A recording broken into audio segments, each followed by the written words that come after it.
You have the right to remain stupid. Everything you do not know can and will be used against you, most likely for You know who likes special entertainment like that? My mom! You have the right to remain stupid. Everything you do not know can and will be used against you, most likely for profit. We would like to apologize for the way in which politicians are represented in this program.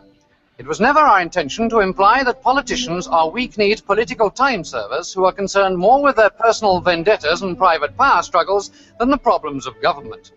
Nor to suggest at any point that they sacrifice their credibility by denying free debate on vital matters, in the mistaken impression that party unity comes before the well-being of the people they supposedly represent.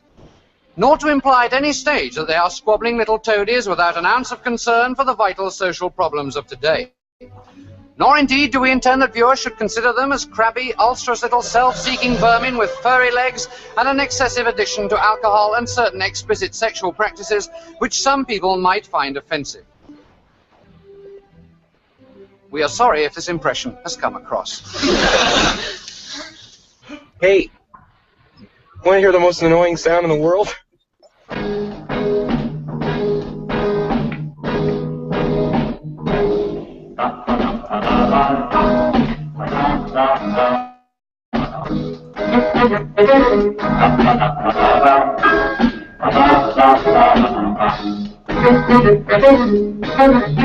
There it goes.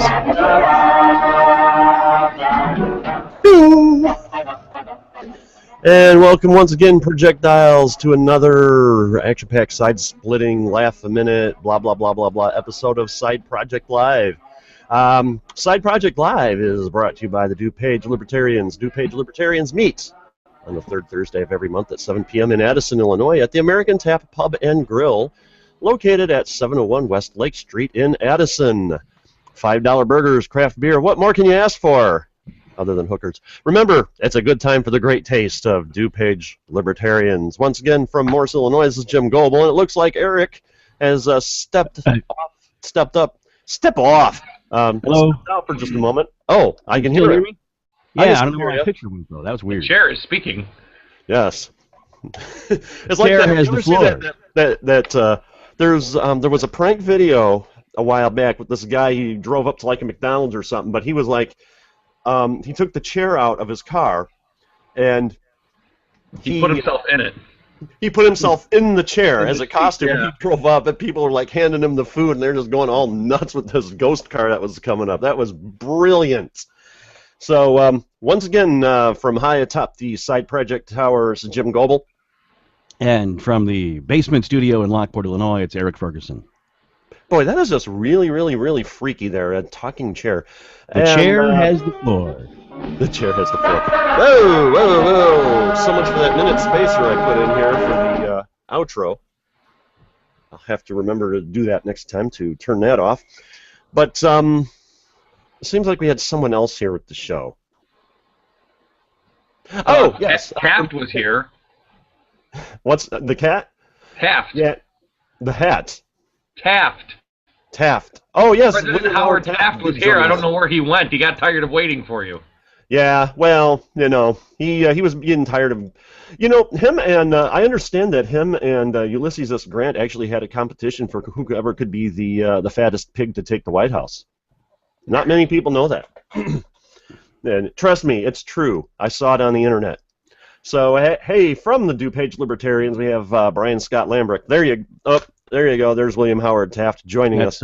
That's Grover Cleveland. Oh, that's Grover Cleveland. Oh, see. I thought he had hair. You're thinking of Grover on Sesame Street. No, maybe. Of course, you know. Of course, Grover Cleveland doesn't look blue. So, which must mean he was a very, very happy guy. So, how bad I know my presidents. Which, by the way, I got a question. I got a not a question for you. I will have questions for you, but I got an opportunity for you if you want to. It's at the convention. I'm nothing if not a whore. What? Well, at the convention, you guys are going to have your show on Saturday morning, the same usual time, and then about.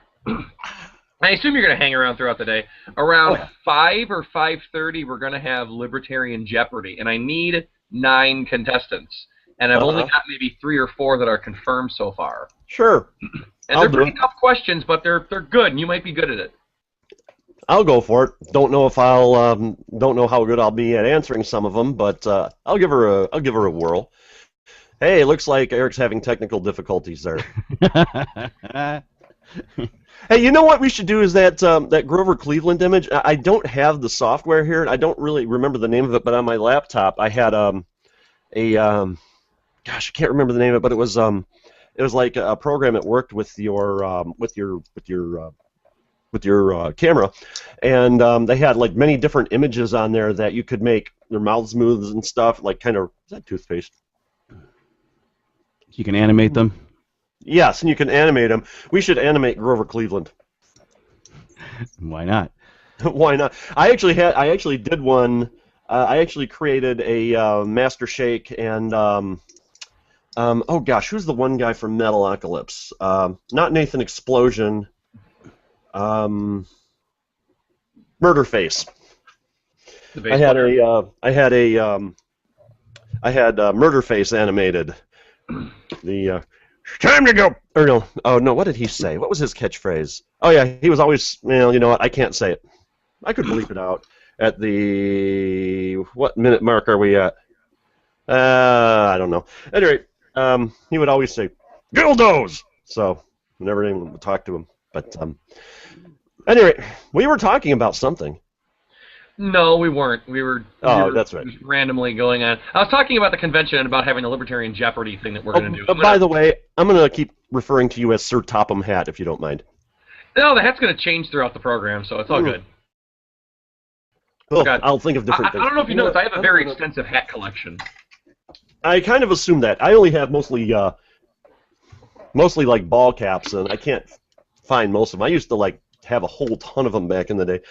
Wish I wouldn't have lost my... I've got a gym hat. Hey, there we go. Except yours is nice. Well, I don't wear it that often. Nicer than this. I wear this when I'm out in the yard, and it's gotten stains and everything all over it. I got this for Christmas. This is actually kind of handy when you're like working on your car, or if you want to be at a rave. Let me do it one more time. Oh, here we go. So, is there anything specific you had on topic for today's show, or are you just... Nah, we're just pretty much bullshit or BSing today. Wow, man, that's that 2 in like the first 10... You're getting a bigger audience now. You got to watch that. That's 2 in 10 minutes here. No, I really didn't have any topics today because we wanted to kind of get off of politics for a while, for one show, because you have to admit, it's been an exhausting season so far. It's been an insane summer. I've got random things I can throw at your way and see what sticks. Okay. Hey, you know what? One thing I wanted to mention, this weekend in Kankakee, Illinois, and it started yesterday and it's going today and tomorrow, they're having a James Bond movie marathon at the Paramount Theater. Last night they showed Goldfinger, which yesterday was the 50th anniversary of my all-time favorite Bond film, Goldfinger. Today I believe they're showing the not The Spy Who Loved Me. The Spy Who Loved Me. Richard Kiel was supposed to be there for a personal appearance, but I guess he broke his leg or something, so he couldn't make it. And God, I so wanted to get. I was so hoping he would be there and I could get down there because I wanted to get his autograph. Because 1 second here. Where is it? By the way, Jim, your image froze again, so it's been a frozen shot of you. You haven't moved in about 7 or 8 minutes, and I still can't see Eric. Richard Kiel was also in the film version of Moonraker, and of course the movie has absolutely nothing to do with the book because this was written in the 60s, and they didn't even have a space shuttle back then. But the only thing the movie has in common with this is the name of the lead character and one scene where they're supposed to kill James Bond and his comely assistant.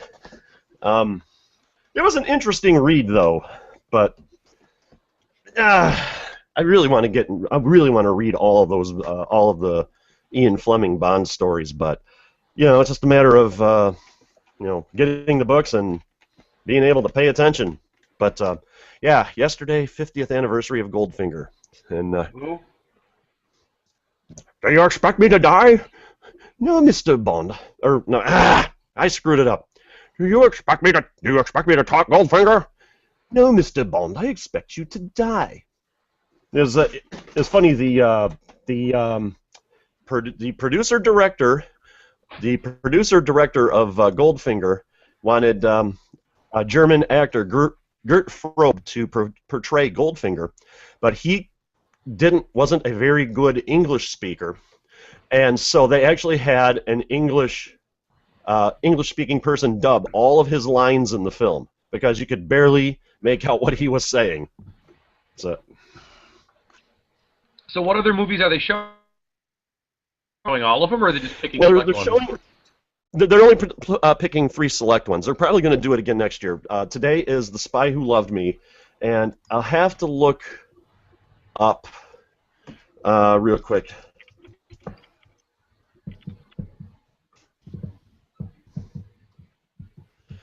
So, let's see.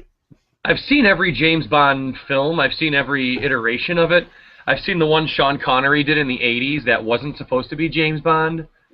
Yes. Never Say Never? Which is not considered... No. Never Say Never Again. Never Say Never Again. Let me see. And then I saw the one with Peter Lorre, the 1955 TV show, Jimmy Bond. He was. I have not seen that one. Oh, I have not seen that one, but I understand it's on YouTube. Oh, yeah, it's only a half an hour. Yeah, it was actually a part of an anthology TV series, if I'm not mistaken. Yeah, it was just part of one of those random TV series where they have different writers, different episodes every week. But it's right. Still the earliest iteration of James Bond. Yeah, and that's not Goldfinger. Casino Royale has been remade. Yeah. 3 times, or well, has been turned into a film 3 times. The one was Woody Allen was the bad guy, and there was like, I don't know, however many people either as James Bond or pretending to be James Bond, and it was weird. Peter Sellers was one of them. Tomorrow, The Man with the Golden Gun. Yeah, no, that's today. Man with the Golden Gun is today. Spy Who Loved Me is tomorroy. They're not really picking the best ones to show. I love Christopher Lee. I enjoyed The Man with the Golden Gun and The Spy Who Loved Me. I think the main reason they probably chose The Spy Who Loved Me was because they could get Richard Kiel in to sign autographs, because that was the other film he was in. Mm-hmm. But as I said, he broke his leg, so he's not going to be there. But they do have Maude Adams and Lana Wood at some point today. Oh, between 10 and 2 today, signing autographs. Adams was the title character in Octopussy, and the Bond girl in The Man with the Golden Gun. Oh, she was in 2 movies. And Wood played Plenty O'Toole in Diamonds Are Forever. But, that was a wasted character in that film. She was only in that for 10 minutes or so, and it's like he met her in a casino, boinked her, and then she died not too much long later, and she really had no point to play in the plot. Yeah, and they try to make it this important thing that she's dead. A lot of those films, they weren't written for plot. They were written for ridiculousness. Yeah. Eric is the anti-cat in the hat. Yeah, a lot of the Bond girls check out. I don't remember who said it. It was somebody in a forum, might have been on the Internet Movie Database or somewhere, but they were talking about Goldfinger and Pussy Galore, who is portrayed by actress Honor Goldman, and I think they got it right when they said that she should not be considered a Bond girl. She should be considered a Bond woman, because she was strong, she was tough, she was independent, and she was no pushover like most Bond girls. Most of the Bond girls they put in there, to me, every time I've seen a Bond movie, in the last 15 years, 20 years of my life, every actress says the same thing. They all say, well, the character I play is very tough, and she's very independent, and she's not like the others. But, they've been doing that since the first few films. It's like they can't break past their own stereotype. They're constantly re-breaking that stereotype every time. Most of the women are pretty good. There's not that many waifs that float around in the Bond series. I would say, though, that Honor Blackman's portrayal of Pussy Galore and Goldfinger is the best of the Bond Bond women, Bond ladies, actually. That's personal opinion. I wasn't a big fan of Goldfinger. There's a lot in it that I just didn't like. You didn't like Goldfinger? No. If there's a Bond girl I'd have to pick, I'd have to go with On Her Majesty's Secret Service and go with Diana Rigg. I'm partial to Red. Is that the one who played the woman he got married to in the film? He marries her, and then she's killed. She dies at the end. And then they have to. And what's funny about that film is that I like On Her Majesty's Secret Service the best. Oh, it's the most underrated Bond film ever. I very much like that one. It's George Lazenby, so you don't see him in any other film at all. It's the only one that he did. It's got all that drama behind him being in it. At the same time, at the beginning of the movie, they kind of break the fourth wall. There's like a little joke where he's standing on the beach, and like this fight scene happens, and he looks right at the camera and goes, he says something along the lines of, "Well, this never happened to the other guy, did it?" And yeah, that was like a throwaway at the very, very beginning of the film. Yeah, but they've never done that. At the same time, they've never had Bond settle down and get married. And then the thing I like about this is as the Bond movies continue, each movie is independent of its own. They don't like to reference past movies. They're doing it now more days because it's a throwback. You know, they like to throw little hints at past things. But for the most part, each one ignored previous ones. But that movie, they forced him to bring up his dead wife in future movies. There's one where GoldenEye was there was a thing about it which didn't make sense because I subscribed to the fan theory that and even given the events of Skyfall, which some people don't like, but I thought was absolutely brilliant. I haven't seen it yet, so it's the only one I haven't seen. It's sitting on the shelf. I just haven't gotten to it. It's brilliant. I took both my daughters are huge James Bond films fans, and I took them both to see it in the theater. And interestingly, not my son. but they made a reference to let me see, in Goldfinger they made a reference to GoldenEye. They made a reference to him being married, and then they made different references to the films in Skyfall. In fact, he brings back the Aston Martin from Goldfinger. Apparently, he had it in storage all these years, and given the events of Skyfall, there's something in there that destroys this theory, and since you haven't seen it, I'm not going to bring it up, and I'm going to put the focus on me here. You're not going to ruin anything for me. I'm not. No, I'm not going to reveal it, but there's a fan theory that states that James Bond is not actually a person, but is actually a code name. A designation. Yeah. What's that? It's a designation. Like different people can be Bond. You're right. Anyone can be Bond, and that would actually tie all of the movies together brilliantly because he goes from Cold War to, things about water and oil and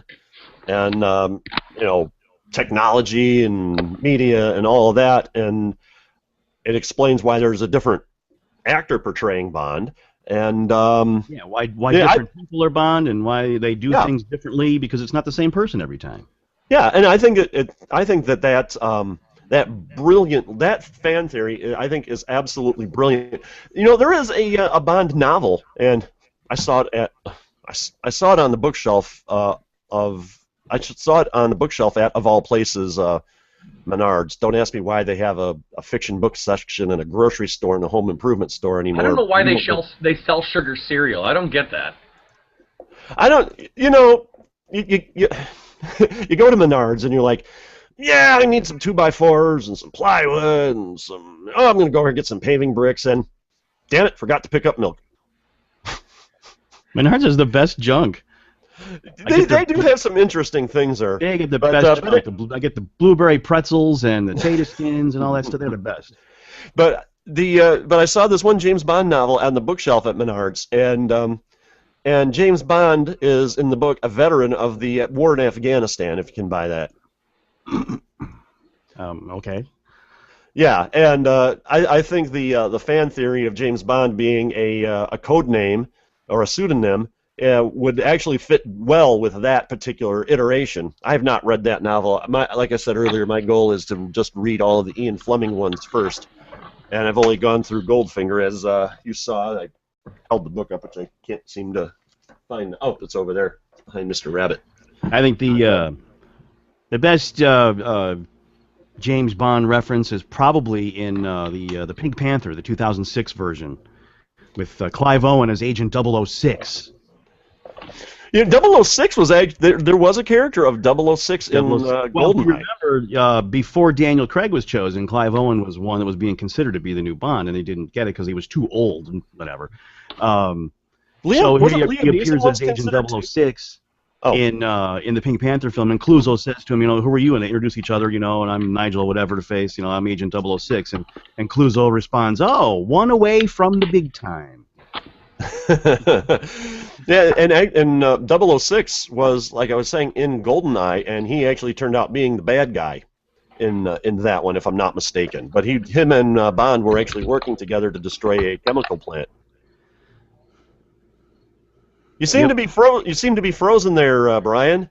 No, actually, you seem to be frozen. I can't. You haven't moved in about 15 minutes. The Google thing does that. It's all about bandwidth, and if you don't have enough, it does strange things. All right, I just closed a couple of tabs on my browser. That should free something up. It might not be. It's just internet bandwidth. That's true, too. Internet's being a butt. But I'm frozen, which is interesting. Don't ever bring up that movie. It drives me insane because my daughters, like, they're not so much anymore, but they were singing that crap constantly. Hey, by the way, as long as we're on movies, have you guys seen any movies this year? Well, I've seen a lot. I don't see new movies. More recent movies, because you see a ton of movies. You're like this classic movie fanatic. That's all I watch. I don't have cable. I don't have cable television. I never got the digital box. I haven't seen television about 6-7 years.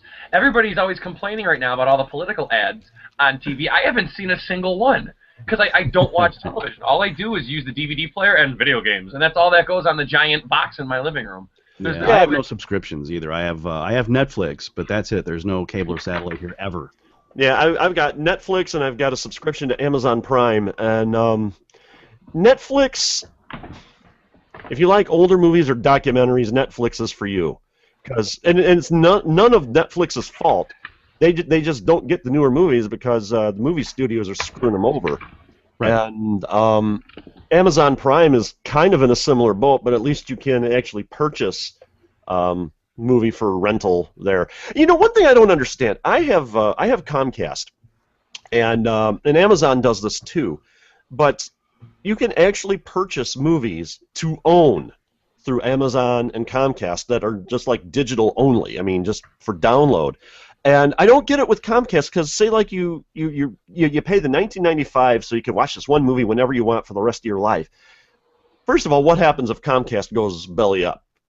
And then secondly, what if you decide that you don't like Comcast and you don't use their service anymore?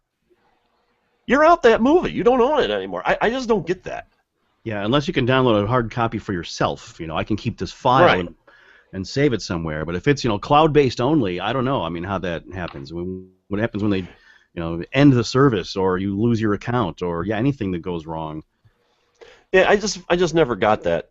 I've got a friend who sails into Pirate Bay and comes out with the movies we want the very next day. There you go.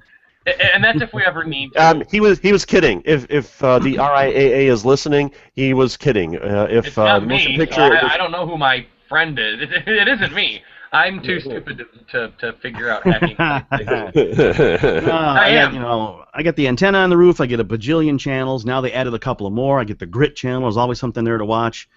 And that, and a couple of DVDs a week from Netflix. That's great. I don't need a subscription to anything, and I just won't pay for all that advertising. Those channels pay to be there, and then you have to pay to get them, and then they're full of ads. And I got 2 words for you.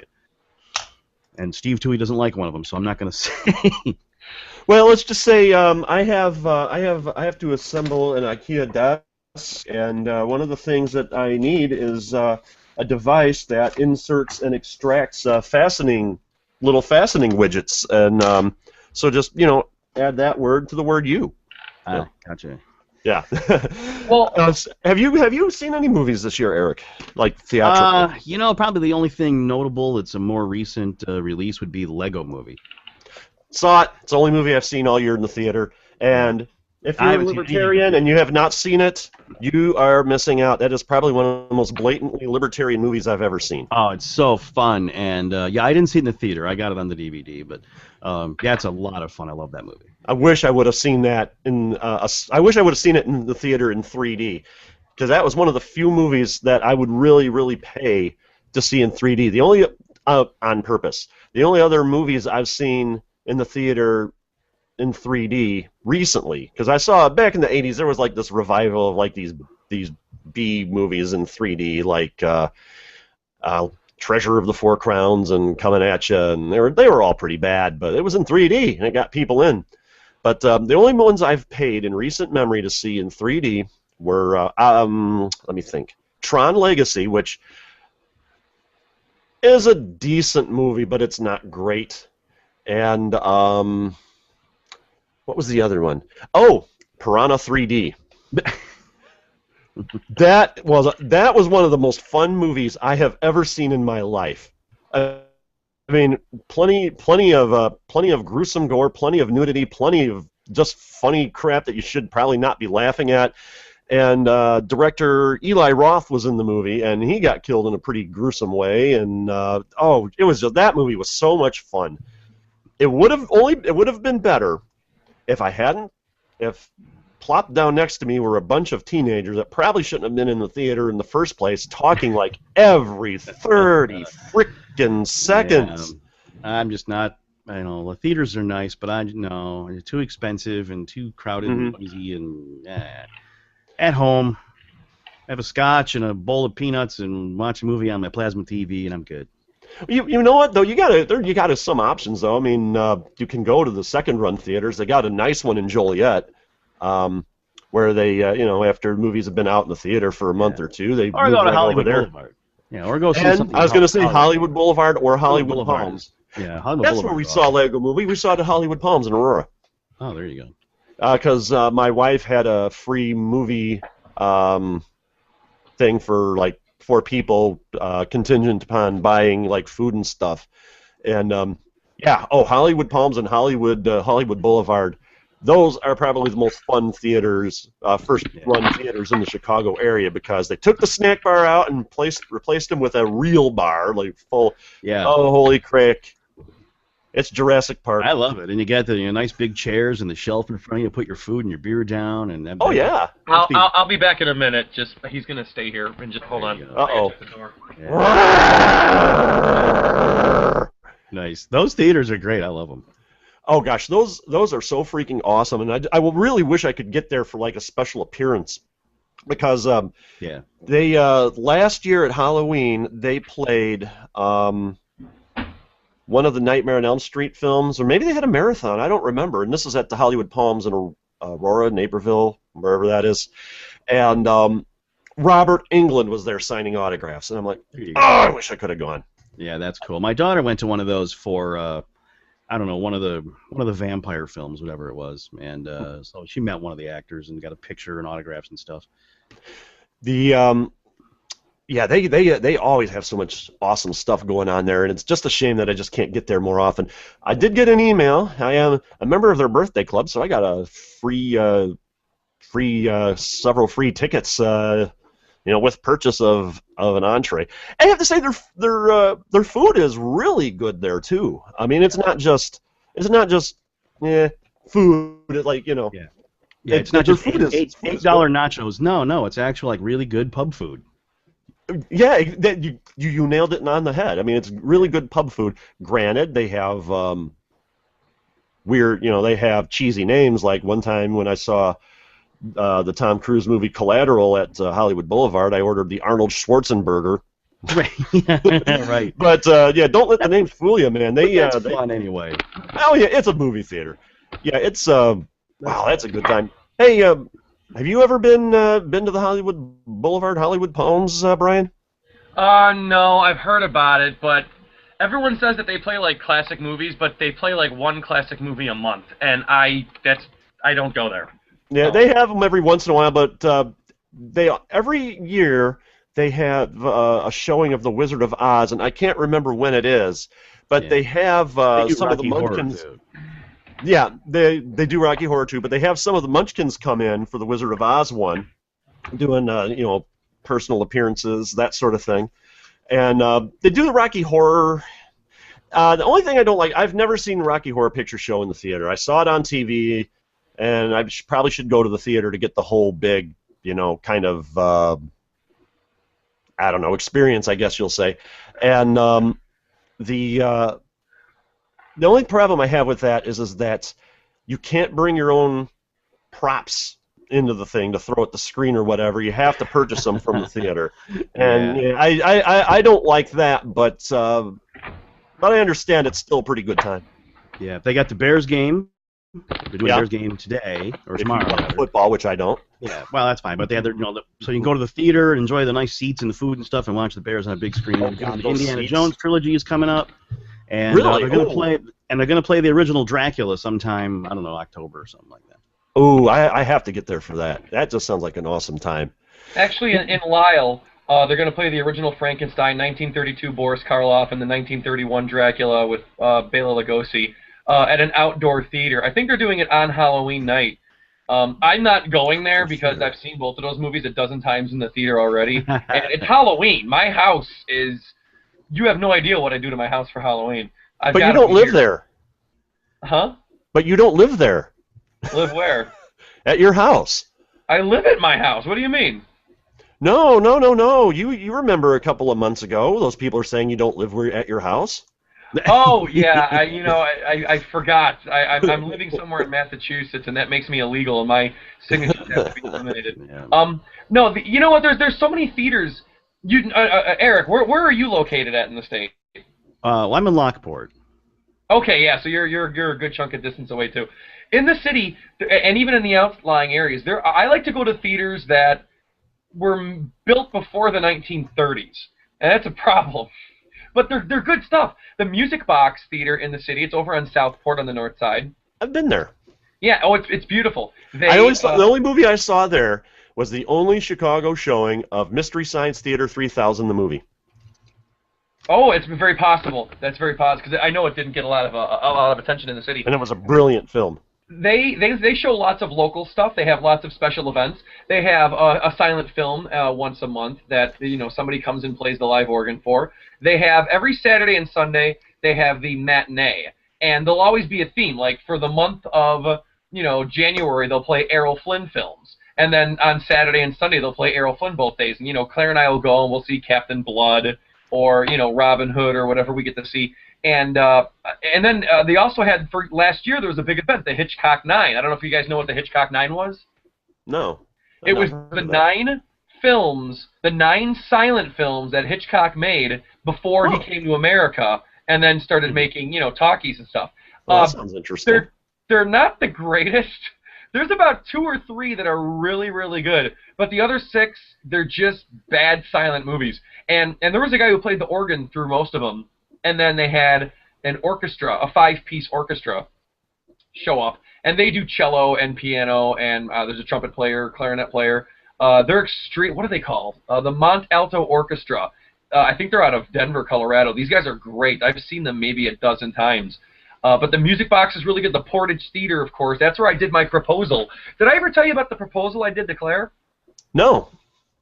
Do tell. Want to hear about this? Go for it. Anything goes today. The Portage Theater is in Portage Park. It's near Six Corners on Milwaukee Avenue, right where Milwaukee Avenue, at an angle hits Irving Park Road and. Oh, okay, sure. Sure, know where that is. Okay. And I go there a lot. Actually, there's a place there called Hats Plus where I bought my trademark black gambler that I wear. It was expensive. It was worth it. It's a nice little area. Portage Theater was built in 1929, I believe. There were a lot of 1920. Okay. It was built in 1920. The golden age of theaters. They've got a beautiful organ there that they use, and this guy, Jay Warren, plays the organ. For most of the silent movies that they've done there over the years. Claire and I are members of the Silent Film Society of Chicago. So I've seen so many things. There's actually going to be, and I'll do a quick plug for this, they're going to be, if you want to see some silent horror films, October 12th, 13th, and 14th, it's a Sunday, Monday, Tuesday, they're showing Phantom of the Opera on Sunday, and I'm going to be there dressed in my full Mask of the Red Death costume. And then they're doing a Conrad Veidt film on That's a Monday movie. called The Hands of Orlok.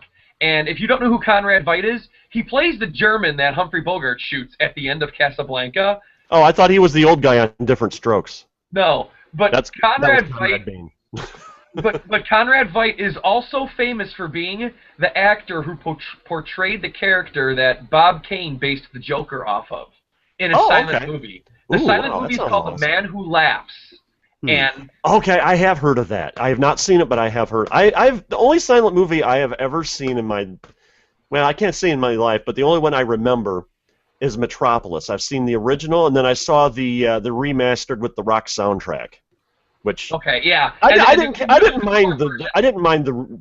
not mind the remake, but you know the original is what it is. I mean, for its time extremely groundbreaking. It is, and they just about 4 years ago they uncovered 30 more minutes of film footage in it that's been inserted. I have the copy here, but I haven't seen it because Metropolis is not one of my favorite movies. I've seen it in the theater 3 or 4 times already. It's a great movie. It's just not your cup of tea. I've seen 1,000 silent films. It's not going to be my favorite. Right. I've seen a lot of them. But anyway. I've seen a lot of slasher films, and not all of them are my favorite. So. Exactly. And the ones that people think are the most popular, you can think of ones that are way better that most people don't know about. So, Burning. But it's still a good movie, and it's Fritz Lang. Actually, this movie is The Hands of Orlok is directed by Fritz Lang. Amazing expressionist German director. So he directed The Hands of Orlok, which is Conrad Veidt, who played the inspiration for the Joker a few years earlier. And then on Tuesday they're playing The Monster, which is Lon Chaney, and I love Lon Chaney. And me too. We're going to see that. And I dressed up for these events too because I support the Portage. Anyway, when Claire and I bought our house 8 years ago, we couldn't afford to really go out and do lots of fun, expensive things because stuff costs money. So we didn't have a lot of money. We're paying a mortgage. It was just the two of us.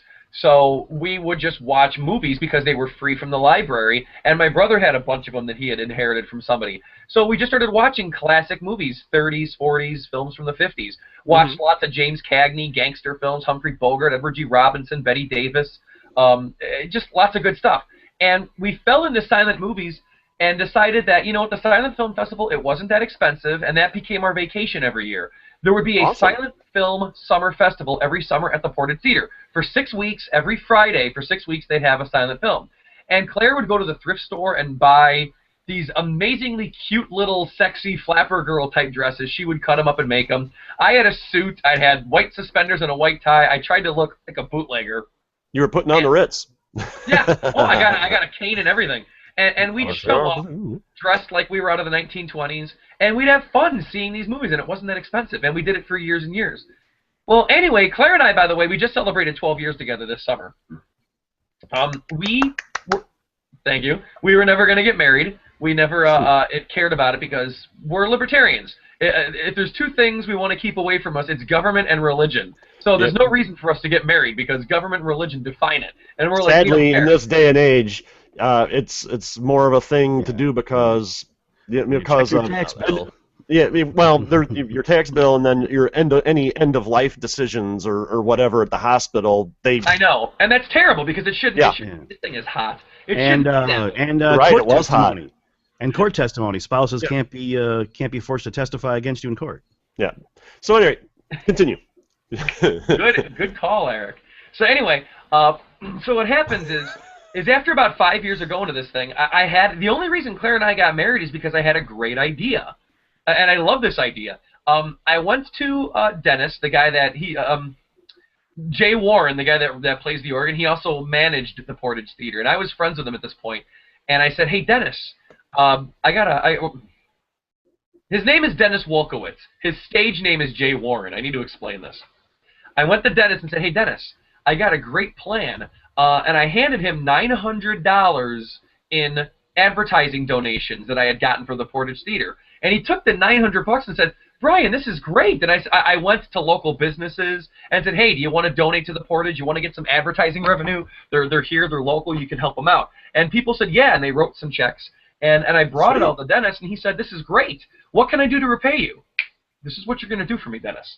So about 6 weeks later, we're in the middle of the Silent Film Summer Festival. It was the third week, and it was a Harold Lloyd film. I picked a Harold Lloyd film because when most people think silent movies, they think of Metropolis, they think of, you know, Phantom of the Opera, or they picture mostly comedies, Charlie Chaplin, Buster Keaton. Most silent films are very depressing. They're very brutal. They're very straightforward. They're very honest, and a lot of those films could not get made today. They're mind-blowing. I didn't want that on the day that I'm proposing to Claire. So I said, let's go with Harold Lloyd, a comedy movie. I invited everybody that we knew over. I had her mother over, her sister, who I can't stand. I had all of my family cousins I had never met before. All these people came out for the, you know, because they all knew I was going to propose. Now, Claire has no idea. She knows that I just like to have people over whenever we go to the Portage Theater. She just thought I got lucky and happened to have 60 friends show up. Didn't really, you know, realize something was going to go on. So I went up on the stage before the movie started and made some announcements because I'm kind of a member of the thing. And there's about 1,000 people in the crowd, and most people know me because I dress up. And I said, everybody here tonight at the Portage Theater, I want to bring my girlfriend of 7 years up to the stage so I could ask her a question tonight. Claire, would you come up to the stage? Claire's pissed. She doesn't know what's going on, and she never thought that I would propose because we never wanted to get married. But like I said, the idea was too good. So she comes up on stage, she stands there, and I tell everybody, I want to ask her a question tonight in front of all of you, but because this is a silent film society, I can't just ask her the question. So do it silently. I shut off the microphone. The spotlight came on me. I twirled my cane, and then Dennis started playing the organ. Da, na, na, na, na, na, na. And I look at Claire and I go, and then in big letters on the screen, boom, Claire. PowerPoint. And they had the little curly cues around it and everything, and it looked like a silent movie. And I did a 3.5-minute skit. I walked back and forth across the stage. I got cold feet. I was going to ask her. There was a little bit of comedy in there. I actually got nervous and dropped my cane, and I tripped over my cane. I did a Buster Keaton somersault, like a pratfall that they always did in those movies. And I had practiced this on my front lawn for like a week. I hope you were wearing croquis. I was wearing what? Croquis for your glasses to keep them attached to your face? No, I don't think I was wearing my glasses when I did this. Okay. I think I took them off.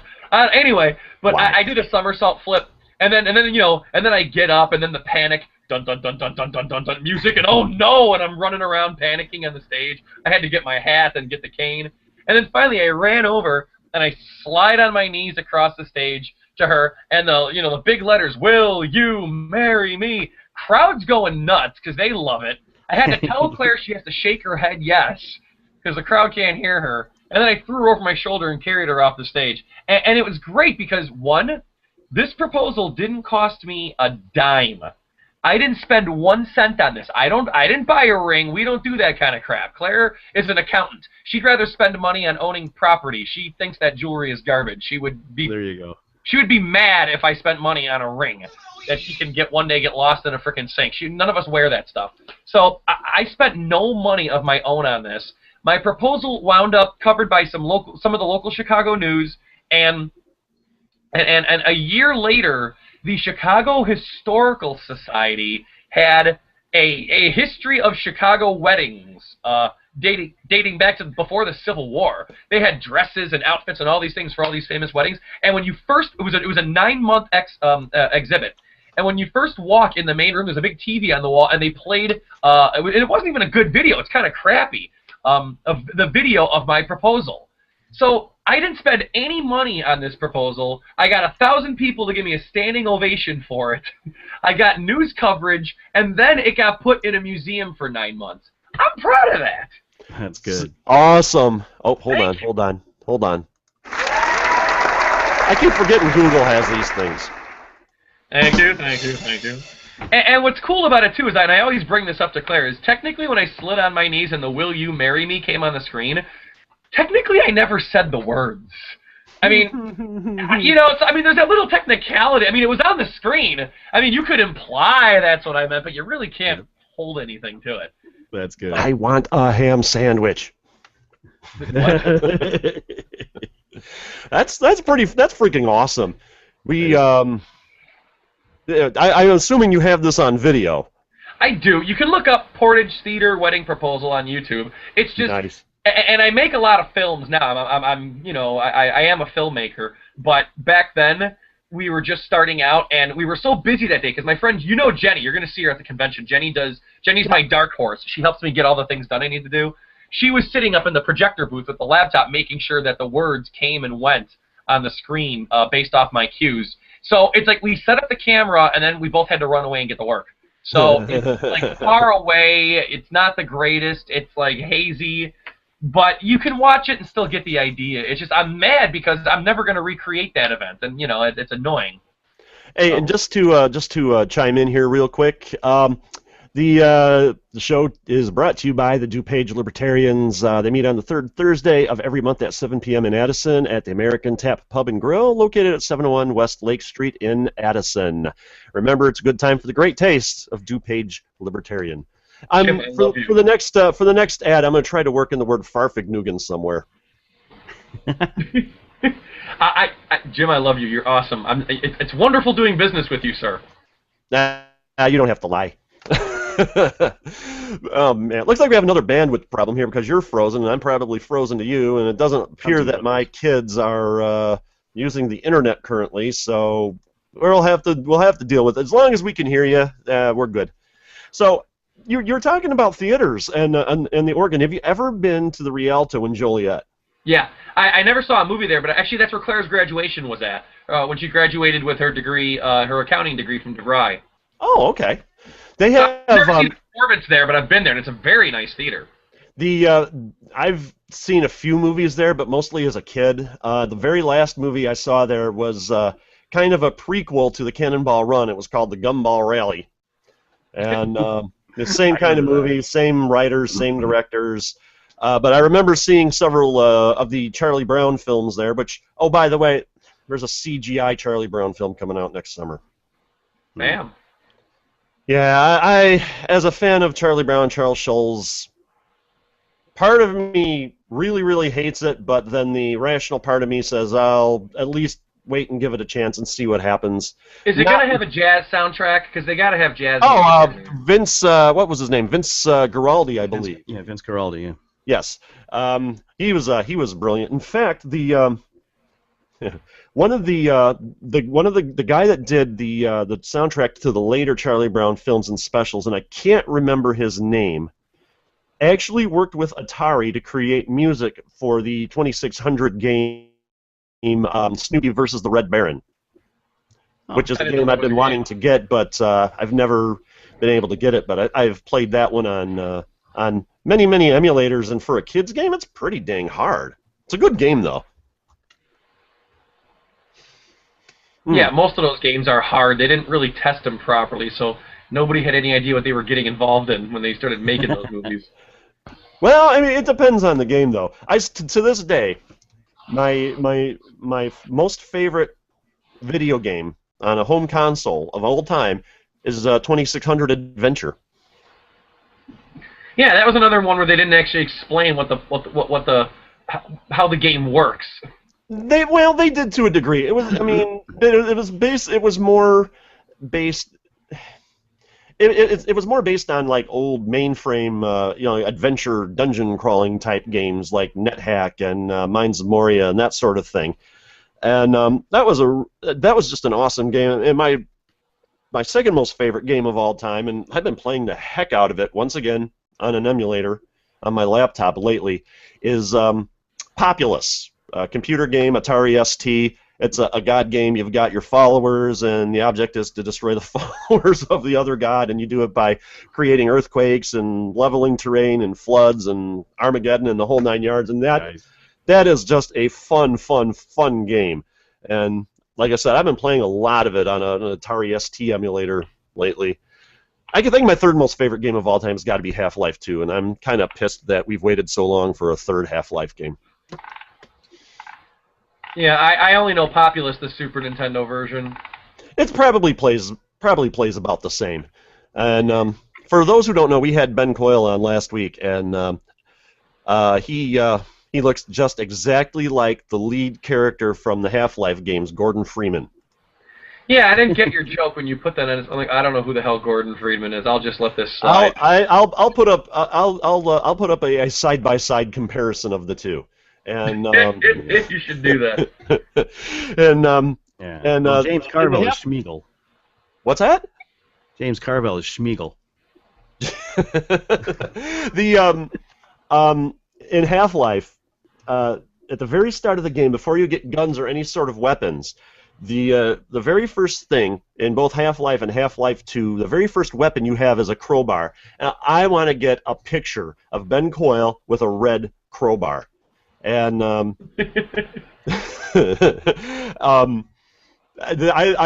he just looks exactly like him, and it just, I don't know, it's uncanny. It is definitely uncanny. So, what else you guys got going on this unconventional show? It's actually been nice to not really talk politics way too much. Whenever we get done with the program here later on, I'm going to the World War II days today at Delwood Park here in Lockport.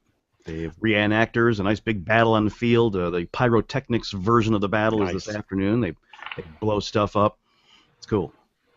Delwood Park, if anybody in the Joliet area is into sledding, Delwood Park is the premier sledding destination in Will County. It's a great place for sledding too. Oh heck! I mean, you don't see any hills like that anywhere in Will County, save like there and maybe at McKinley Woods and Shanahan. But McKinley Woods, you got trees everywhere. Delwood Park, man, they got like this old earthen dam that you can go down, and then they got just the valley that creek is in, man. As long as you got plenty of snow. I remember when I was a Boy Scout, we had our winter jamboree there one year, and that winter we had no snow, but we had plenty of rain. So you can imagine the fun we had. Yeah. Well, sledding sucks this year. But so, I mean, hey, have you ever been to Cantini Park in Wheaton? No. Cantini Park. It's beautiful. Awesome. It's beautiful, but they have the most awesome thing. They have a I can't remember who was there. I think who created it. I think it was a guy who had something to do with the Chicago Tribune, like back in the 30s and 40s. Name escapes me for the moment, but they have this museum about the regiment that he was in and some of the battles they took place in. Not that we're endorsing war, but it's still pretty kind of still interesting. But they have a tank garden where they have, like, I don't know, 10 tanks or so from World War II, and they just let your kids climb, like, all up and over them and everything. And at least it was last time I was there. I don't know if they do anymore, but that place is very awesome, and they've expanded it in recent years, well, within the last 20 years, and I guess they got, like, a banquet facility and everything there now. It's a really awesome, awesome park. So if you're into death, devastation, war, and horror, that's an awesome park. Yeah, the World War II days thing is great. The one here in Lockport is among the largest of the reenactments. It's not the biggest one, but it's notable. And that's the whole place. They do a great job. They have trenches dug, and they knock down trees with tanks and just all kinds of stuff. It's a ball. You never really hear of too many World War II reenactments. It's pretty much all like Civil War. And George Carlin once had a great quote about people who reenact the Civil War. Why don't you try using live ammunition next time? Yeah. Yeah, there's a weapons demonstration. They get these old firearms, from our side and their side, and they demonstrate them and show you how they worked or sometimes didn't work, just how bad they were to try to use. It's a lot of fun. It sounds that actually sounds very, very interesting. But if I wasn't having a shindig at my house today, which I did invite you to, by the way, at least I think I did. Kind of my early birthday bash, because I can't do it the weekend after my birthday because I'm going to be at the convention. And they're doing it tomorrow too. It's both days. They do it tomorrow as well. So having friends over, hook the old Atari up. If it's nice out, which it looks like it might be, might even bring the not the giant TV, but the big TV outside and maybe play out there. And well, I don't know. The sun might glare on the TV, but yeah, and later on, if people are here late enough, might get a bonfire going, and Lord knows we don't have any shortage of fuel for the bonfire. But so that's my day today. But man, I'm my mother-in-law. She's like, "You've got to get this house clean before people come over." And I'm like, this house is freaking clean. I mean, you don't have not seen the place we used to live in Bradley, and B, you should see the places that some of the people coming over, some of my friends live. What it looks like. This is clean. Oh God, that's too perfect, Eric. That is too perfect. Great. That's fantastic. I love that. Oh gosh, that is way too good. I always thought it was interesting that he is or was, or I don't know if they still are, married to what's her name, who's died. Mary Matlin. Yep. Mary Matlin. Yeah. They're still married, I believe. That's weird. You would think that marriage would go. Yeah. In the tubes, because she is like the anti James Carville. She's like the anti James Carville. I need to work on some of my impressions. I need to work on more recent, newer ones that people will get. People who've listened to this show for any jeer. But everybody knows that one. Everybody knows that one. That one's kind of cliche now, but I got to get a Ben Coyle, Gordon Freeman one going, and I'll have to look up. Yeah, the interesting thing that I heard James Carville say one time was on one of the Sunday shows. I forget who it was. Meet the Depressed or whatever, and so. Because he's married to Mary Matlin, someone was asking him, is there any tension in your house? Because they got a couple of kids and stuff. Do you try to encourage your kids to, grow up with a certain political philosophy? Do you try to convince them of this or that? And he's like, I can't convince them to close a door. You think I can convince them to vote a certain way? Like, that's great. Been there, done that. Well, you too, Eric. I don't know about Brian. You guys got any kids, Brian? You there, Brian? He's stuck, I think. Yeah, he's stuck. Oh, well. Damn it, Bobby! Hey, I could run through a litany of my impersonations. I haven't done that in a while. I haven't done... I used to do a bunch, but I can't do it anymore. The voice doesn't work. Hello, Patrick!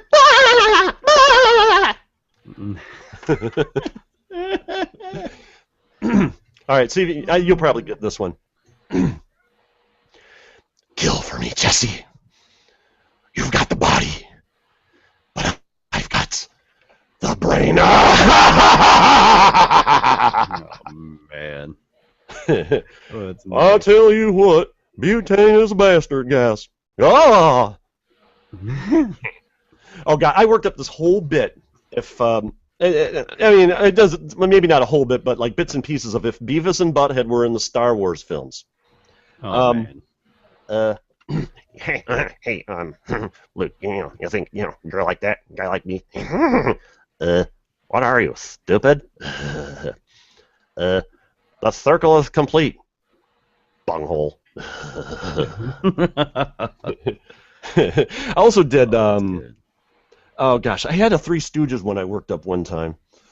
Oh gosh, I cannot remember that one. I had this one bit in my mind. This is more of a sketch, not so much of an impersonation, but surreal Jeopardy, and it was like, it's your category pick. I'll take exaggeration for 3 billion, Alex. Bearing grease. I got a whole bunch of these. Oh God, you know what? Probably the funniest and most informative website out there right now is Cracked.com, because they some of the writers there do actual really good research into stuff. Real research. Cracked is and great. They had this great article. It was humorous, but also made a great point about why September 11th could not have been an inside job, and it was a whole follow the money thing. And if it was an inside job, it would have been the largest employer on the planet. They're like, awesome. The amount of money it would have taken to keep it an inside job would be the same as the United States gross domestic national product. Yeah, just amazing. I know they have some great stuff. Oh God, and they're 10 events in history that didn't actually happen. Just all kinds of really good. Oh God, and I really love their photoplasty stuff. Once again, I mean, that's all done by the users, but there's a lot of stuff in there that's just like informative, but then there's also a lot of stuff in there that's just like really goofy stuff. For my fix, I used to go to the website somethingawful.com a long time ago, but I just got out of that because, I mean, Cracked just does it way better. And then the problem I had with the Something Awful website is that you could not submit or enter anything, those contests, Linterbugs, unless you paid to get a premium membership in their forums, which was just a one-time deal of $10, which is fine. But they wouldn't take, PayPal, or, I mean, I think you had to send them a check or something, and it's still like that to this day. And I'm like, Cracked, you do it for free and you win prizes. So, and if it wasn't going to hurt my bandwidth, I'd pull up some stuff off of Cracked. But just go to Cracked and just do yourself a favor. Go to Cracked, and in their little search box, just search for the word awful and just read any one of the articles that come up. I mean, that you're in for some comedy gold. Yeah, some of that stuff is just great. Oh God, and I really wish I could remember some of that stuff. What do we got here? I missed the last couple of that's awesome. Oh God, I got to see if I got anything on here. Yeah, I made these the other day. Oh, you made these? Often. Yeah. Oh God, that one's awesome. I don't know what that one would smell like, though. I don't know what it would smell like either, but there it is. Let me see what I got here. Let me think. Okay, as people know, I am not a huge fan of conspiracy theories and all that. And whenever I get into a discussion or an argument with a conspiracy theorist, I'll let me see here. I got to figure out which one of these controls is the one to screen capture. Oh gosh, chunky vomit. Here it is. I'm gonna share my screen. Right.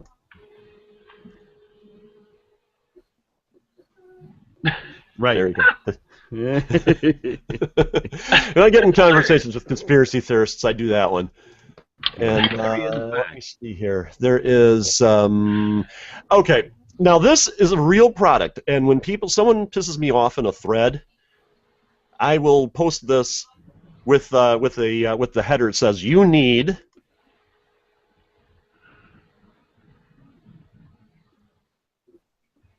Let's see here. Can you? Let's see it here. All right, can you see the picture? No, I can't. But that doesn't mean it's not. Oh, it didn't change. Hold on, I gotta unshare that. You have to, you have to go back into your screen share and change it. Otherwise, you have to. Okay, let's do that.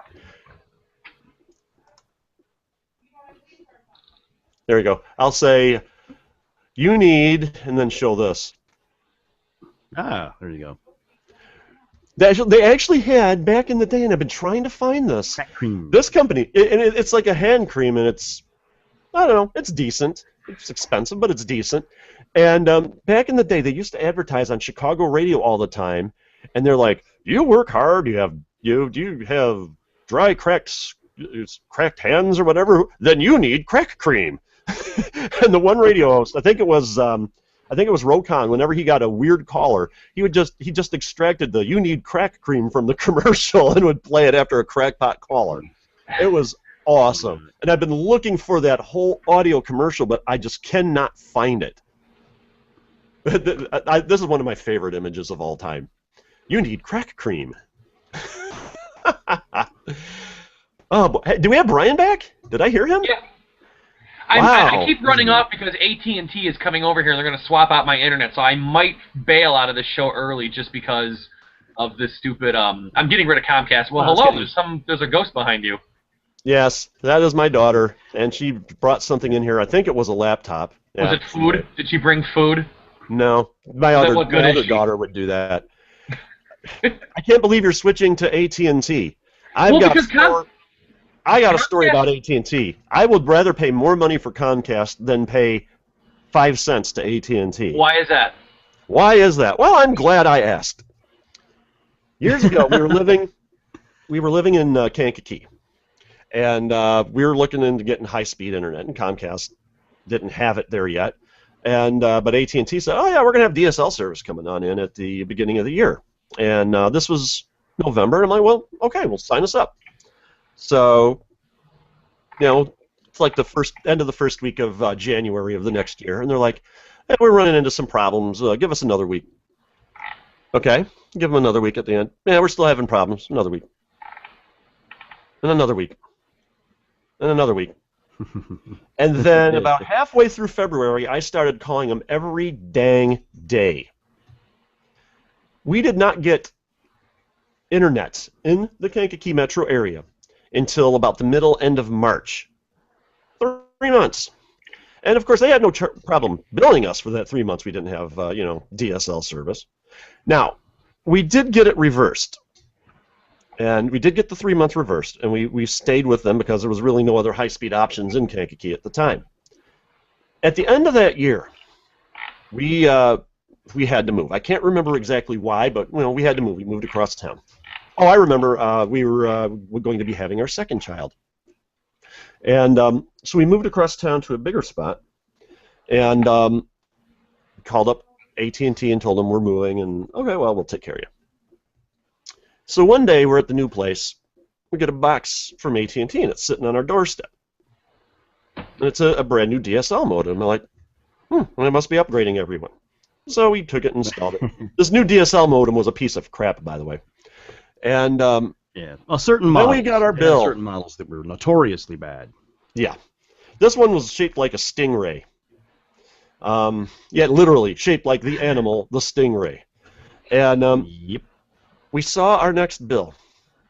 We were getting double charged. We were getting charged for 2 accounts, one at the old place and one at this new one. Even though we called them and told them we're moving, we're not living there anymore, and oh man, and they did not cancel the old account in this one. And then we're like, screw it. By this time, I believe Comcast actually did have cable internet, so we just went with them. Well, fast forward to about 4 years ago. We move in with the mother-in-law. We're trying to find ways to save money. We reluctantly called AT&T about getting their internet service. Oh yeah, $20 a month, you'll have it, blah blah blah. So we get it. And mind you, at this time I'm a huge World of Warcraft fanatic. I've been sober 3 years, but I noticed every day that there was no service after like 6 until like about midnight. No service at all of the internet. So we called them up and asked, and they ran us through the standard troubleshooting script that they have. You're plugged in. Yeah, plugged in. Have you rebooted it? Are you in Europe? Do you need an adapter? That sort of thing. And and they couldn't. And it would seem to work for a little bit, but then it would go right back out. They're like, okay, well, go to Walmart and buy a new DSL modem and try that. Reluctantly, we did that. Hooked it up, worked for a little bit, but then the problem came right back. And so we went around and around and around. They kept trying to get us to do the script again and doing this, that, and the other. And we told them we've already done all this. And I worked in tech support. I know how to do all of this anyway. I've already done it. And and then okay, well, we'll escalate it. Hey, great, you're escalating it. It's only been a month. yeah, there's a escalation. And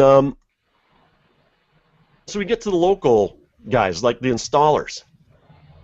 They told us, there's no internet service available in your neighborhood. I don't know why they sold it to you. Right, nice. So I've never touched anything AT&T since then, and I never will again. Yeah. It happens. I've never had any trouble like that, but I have, where I used to live, dial-up. That was it. Nobody, even though AT&T had DSL, you couldn't get it there. It was too far away. I lived on almost the longest piece of wire that AT&T ever owned. It was actually a Meritech back then, and it was not available. Dial-up only. That's what it got. Yeah, I've done Ameritech, I've done SBC, I've been through all of them, and everyone sucks. The only reason I change is no matter where I am, I'm always getting a bad internet problem, and if I'm gonna get sucky internet, I might as well pay the least amount that I can for it. My big thing was hoping to get Comcast to offer me a lower rate to stay with them, but no, they didn't do that. Wait, Comcast didn't do that? Because that's their standard modus operandi. I know. To offer me a lower rate and then switch it again later. Yeah, I mean, because if you tell them that you're having problems, you want to downgrade, they go into full panic mode and usually give you, some sort of a deal. And in fact, we're in a situation right now where we're going to be doing that. Wow, I can't believe they didn't do that, because that's just, like I said, that's their standard procedure. I don't think they took my threat seriously of like leaving. So yeah, they may not have. And it's like, all right, fine. Then maybe they'll try to offer me something now, but I've already got this signed up for. I mean, I can always change again. They have an opportunity. I'll go wherever the price is the lowest. Yeah. I mean, Comcast I think has been decent. Yeah, I think they don't care, because they know most everybody in the country only has 1 or 2 options, so they can charge whatever they want, and they just don't care if their service is good or not. They could care. I think what you need to do, and this is just, I'm just thinking about this, I haven't tried this, but don't tell them that you're leaving. Tell them that you have to cut the service back because you're having financial hard times. I think that would actually work better. Well, we're going to call them and cancel anyway and say, sorry, we went with somebody else that was cheaper, your prices went up. It's all right. I mean, if they want to try to offer it, they're going to have to go down to like $20 a month if they're going to want to keep that's not happening. Comcast, we're paying like $200 a month right now. You know, we got one of these bundles, and includes the phone service. We don't even use it. I will say this, though. Yeah. We don't use it, but when it comes to bill collectors and everything, they pretty much see that that's our number, and so they call that. And we never answer it. So we don't even have a phone attached to it. So I wouldn't even have a phone attached. I'd just leave it. Yeah, we don't. Yeah, we don't. Although you can, you can have in your inbox. They do connect it so where you can actually see your messages or actually get them that way. But yeah, I don't even use it. But we don't use that. We don't even have a high-def TV in this house, and we're paying for high-def service. So. But they both do this stuff. They give you these bundles. I mean, it's a freaking monopoly. If you want one. If you want one service only, they either scale it back or they rip you off. I mean, AT&T's got a thing they're doing now. You can get internet and TV. You can get their UVerse for 2 years for like $55, but the internet alone is $45. It's just unbelievable. And I was actually told, I don't remember if it was you or somebody else was telling me that with Comcast, if you want internet only, you don't want any of their other services. The price isn't that bad, but they throttle you back to horrible slow speeds. Yeah. And that's what I question them about, because I want to make sure we're not going to get that, because we'll leave it instantly, because it's not like I've got giant movies streaming here all the time, but I'm uploading and downloading a lot of stuff to my websites. I got music stuff that I'm always working on, that I'm always designing, I'm editing, sending back and forth, movies that we're uploading, downloading. The Libertarian Party's got me moving a lot of things at a much higher rate than I used to. It's like I want to have something that's steady and stable, and I'm tired of having $40, $50, $60. It's probably when you ignore the special deals. It might be too late for you to. Well, it's definitely too late for you to do now. But with all of party stuff, you could probably have contacted Comcast about getting business class, which I believe is half the price of consumer class. And in fact, I'm considering doing that with the podcast. The problem is they expect you to get a lot. You got to remember, I don't get cable TV. I don't have a phone line. I don't have anything except internet. And when you get business class, it's like you get a good deal, but then they're going to guarantee you these super high things, and the price ends up going to $100 anyway. So for a business, it's a good deal, because I still own my own company, Safety Signs and Lighting, and I've had that before, back when I had more money, and it doesn't pan out. It's not worth it. Now I'm thinking about doing it for the show, because we need to pull it back, even though I've been told that Comcast actually has a deal now where you can reduce the number of channels and keep the same speed internet for half the price of what we're currently paying. All of the channels out there, all of the channels out there, we don't even watch like 90% of them. My wife and mother-in-law watch TLC, and HGTV, Food Network. The kids watch Nick and Cartoon Network. And on the rare occasion when I can watch TV because somebody's not recording 2 shows at the same time on the DVR, I'll watch like the Smithsonian Channel, or even Discovery Channel actually has some good stuff on still. I don't watch enough TV to warrant getting 100 million channels in here for $100 a month. I just can't do it. I can't do that. I spend most of my time on my Roku box. I love that thing. There you go. If you read the deal, it's no package, no 2-year special sign up. Just okay, what does it cost for this product? You know, let's say your introductory period's already ended, all that stuff. It's nonsense. Comcast wants it's $49 a month for a 6 megabit circuit. AT&T for the same speed is $4 cheaper. Ooh, $4, but that's all it is, and that's what you get.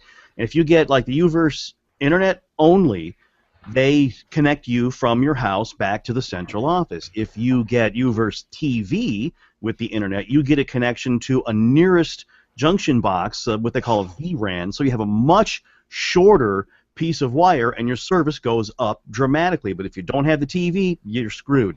You know, Comcast does the same thing. You get this 100 megabit download speed when you have the bundle with the TV and the phone and stuff. You want internet only, 6 meg. Yeah, and you know what? People complain about Google and privacy and all of that, and I just find it funny that people that complain about Google products and privacy do it on Facebook. That's ironic. But Google is shaking up the freaking industry by introducing fiber optic internet in select cities around the country. Yeah. I don't know when. I don't think Chicago's on the list yet, but it's already in like 20, 30 medium, like 100 to 500,000 sized cities around the country. San Francisco was first, something like that. What's that? San Francisco first, San Francisco or something like that was first. No, it was Kansas City. Kansas City, yeah, various places. Kansas City. So. Yeah, and on top of that, you're getting several. I don't remember what the speed was, but you're getting like like gigabyte speed or something like that, something much faster than what's currently available. Yeah, and very fast. I think they're only charging like $50 a month for it. I mean, a fraction of what the major players are. Fast. Yeah, and they're shaking stuff up, and the other companies are scared of this.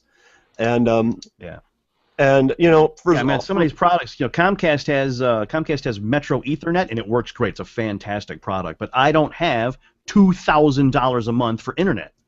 Wow. I just can't do it. Man, I'm lucky if I have $2,000 a month for gas, food, and my bills. Yeah, it's a great product. It's really fast, both directions. It's for businesses and rich. It's for businesses that need a lot of it, and that's great. Yeah. But I mean, it's a fantastic product. But holy moly, is it expensive! I've been thinking about looking into like some of these over-the-air broadcast ones. We got one out here called what is it? It's like Prairie Sky or Prairie Net or something out here, and I guess they use FM signal. I've been kind of thinking about seeing what that's like. The local Radio Shack here in town sells it. No, I'm sorry, the Radio Shack sells cell phones. Cell phone Radio Shack. There's one. We got cell phones. Yeah, there's a couple of them around. There's one a little bit east of me, Urban Communications. Ed Urban runs that, and he's got a microwave internet. So there's a couple of towers, and he has radios here and there, and it's internet, over the air directly to your home. It's a little pricey, but it does work. What's that? It does work. It does work. It's a little expensive, but it does work. Yeah, and the satellite companies have internet service, but that's only for download. For upload, you still got to go over the line because your system is not set up to be a transmitter. It's only set up to be a receiver. Yeah, well, some are two-way, and you pay more for that, but you also same as most consumer class circuits, your upload speed is limited. Yeah, which in most cases, well, not now, but I mean, 5 years ago, that wasn't as big of an issue because you were consuming more than you were sending. But now, with the advent of podcasts and live shows like this, people are doing a lot of sending, and Skype and what was that? I need more outbound. That's part of the problem with the technologies that AT&T has is they're designed the way they are. They can't really just change it. Where Comcast can. They have a little more flexibility. They can up the outbound speeds at will, pretty much. And the AT&T, the hardware and just the way the circuits are built, they can't do it. I'm not that I will do this because I really don't know how to do it, but I've been wondering if there's just some way you can take your cable modem and flash the firmware to allow you to get faster service. There's got to be a way to do it. I don't know. And I mean, because I've in my line of work, I do a lot of flashing. also on electronic equipment as well. And you knew I was going to go there. You knew I was going to go there. And I mean, it's not hard to do with most devices, but you know, this is interesting. And I noticed this, and I asked a Comcast technician about this, and of course I got kind of a runaround answer, so I think I might, you know too much. But my DVR box has got a USB port on the front. Mm-hmm. You could stick one of these dealies into it. Yeah, and it'll play files. Yeah, it'll play files, but I'm wondering if you can download stuff that you might have DVR'd to it, or or what you can really do with it. Nope. And they Not wouldn't with the default firmware. Nope. You've a oh boy, my boss at work has texted me again. You have to come in. Nope, I don't. I told him I'm not going in today. I mean, we're in the middle of a move, and my Saturdays. I mean, I do this show, and guys, I gotta let you go. I'm getting my AT&T put in. Okay, we're just about over anyway. So it was nice having you, Brian, and thank you very much. I gotta run. We'll talk to you next week at the convention. I'll see you guys in a week. See you, Eric. See you, Brian. But yeah, no, I'm not going in. I told him I'm not going in last weekend. I have the show, and then in the afternoon I had a wedding. Today, obviously the show, and then this afternoon I'm having friends over for my birthday, and Brian's gonna try to make it out here. I'm not sure if he's gonna be able to show up or not, but he's gonna try. Okay, we actually got something in the Q&A. Hello all, I am new at this application and I like it. My English is not very good. Can I find who can help me to speak American English here? I love how the people Americans speak it. Okay. Alrighty then. I don't know. Where's here? I'm sure you can find someone to help you learn English. That's not hard to do. Yeah. I think he was meaning maybe on the show here, but honestly, I'm not an instructor. Although I was a couple. I just dropped something. Enjoy my shoulder for a moment. Yeah. There we go. I can teach you about radio, but English. I don't know. It was like a year and a half ago. Well, yeah, a year and a half ago. I took some tests. People know about. And I wanted to bring this up. The month of September is next week is National Suicide Prevention Week, and in place of running old shows in the middle of the week for an extra, I'm releasing a series of 4 shows that I recorded. I was going to start up a second podcast about depression, and I think I'm going to start it up again. But I'm replaying on Wednesday or Thursday those 4 episodes, and this last week's was my personal story dealing with depression and ADD, and it's very frank, and you can get it on the side project page, either at tsplive.com, or you can get it on the side project Facebook page. But I took some tests, to deal with depression and ADD and all of that, and it's interesting. I always have this thing where I always knew that I had some sort of learning problem or what have you, but I just didn't know what to do about it. And I got these tests, and it showed my linguistic ability. I'm in the 99th percentile. I'm better than 99% of Americans. I don't know where you are, Eric, but when it comes to memory and recall, I'm in the 65th, 70th percentile, which they say is not bad, but given my linguistic abilities, that causes problems. So. Sorry, Mr. Tuiti Mohammed.